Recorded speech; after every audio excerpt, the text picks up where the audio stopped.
আমাদেরকে বলেছে তারা যে দেখো এখানে ট্রাইব্যুনালের 2টো রায়, উচ্চ আদালতের 4টে রায়, মোট 6টা রায়ে যে পুঙ্খানুপুঙ্খ যে অর্ডারগুলো তারা পড়বে, সেই অর্ডারের পরিপ্রেক্ষিতে যে সকল পিটিশনগুলো সেখানে জমা আছে, অর্ডারগুলো জমা আছে, সেগুলো তারা দেখবে।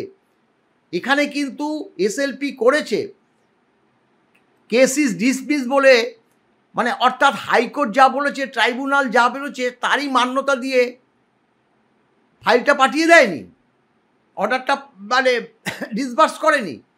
এখানে দস্তুর মতো ম্যারাথন শুনানি হয়েছে সর্বোচ্চ আদালতে। এইটাই আমাদের কাছে একটা মারাত্মক প্লাস পয়েন্ট, যে সর্বোচ্চ আদালত এবার রায় দেবে। দিয়ে কিভাবে দেবে, রাজ্য সরকার কবের মধ্যে দেবে, সেটা কিন্তু সর্বোচ্চ আদালত বলে দেবে।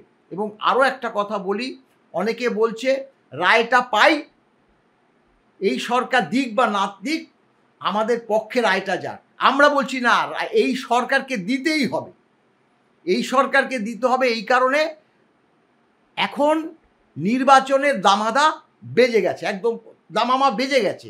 এখন এই পরিপ্রেক্ষিতে যদি বর্তমান সরকার না দেয়, বিরোধীরা এটা নিয়ে রাজনীতি করবে। তারা বলবে আমাদেরকে ভোট দিন, আমরা ক্ষমতায় আসলে দিয়ে দেব।